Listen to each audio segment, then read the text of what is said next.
let's talk about beavers today. You know, these cute little animals, they are my favorite animals, at least for philosophical discussions, because beavers are really tricky. You observe, I don't know if you ever focused on beavers really, but they're amazing animals. They can build these dams which are extremely sophisticated.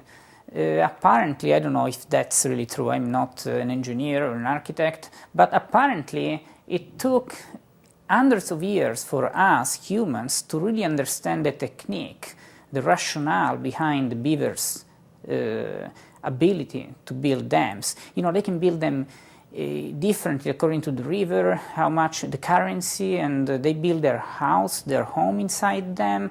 They know how to cut the trees to make them fall down where they want to, and they polish them. They have lots of techniques, but what's striking about it is that they don't seem to be able to think about it.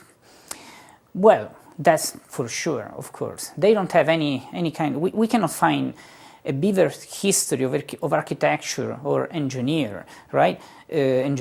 So, unlike us, of course, if you want to study architecture today, you know, before the skyscraper, you need to go back to the most ancient, housing, or maybe in the caves or whatever it is. So you find a lot of printed material and maybe designs or paintings, whatever. But you find a lot of history behind our ability to build our houses and dams. We can build amazing dams today.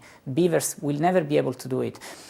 Why? Because beavers act in a rational way, so we can understand it, without being the owners of this rationality. We, on the other hand, we are owners of rationality. We need to think about what to do. So in a sense, we are not as lucky as beavers are, because they know how to do things even without thinking about them. We cannot do that. There are a few things we can do without thinking, but most of our things they require human actions, human reasoning. But once we think, we can go way beyond beavers' capacity to build dams.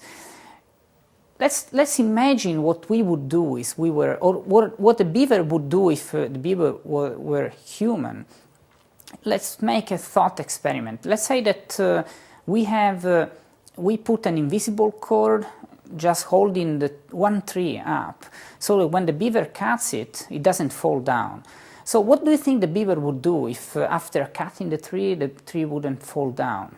You know, the beaver would probably just go around the tree for a while, trying to cut it again maybe, but then after a while it would just change tree and do the same thing in another tree. We, on the other hand, we would go crazy about it. We would stay there until we figure out why the damn tree doesn't fall down, right? So because it must, we have done everything we had to, the tree must fall down. So what's the difference? The difference is that we ask ourselves why things happen. The why question is the key.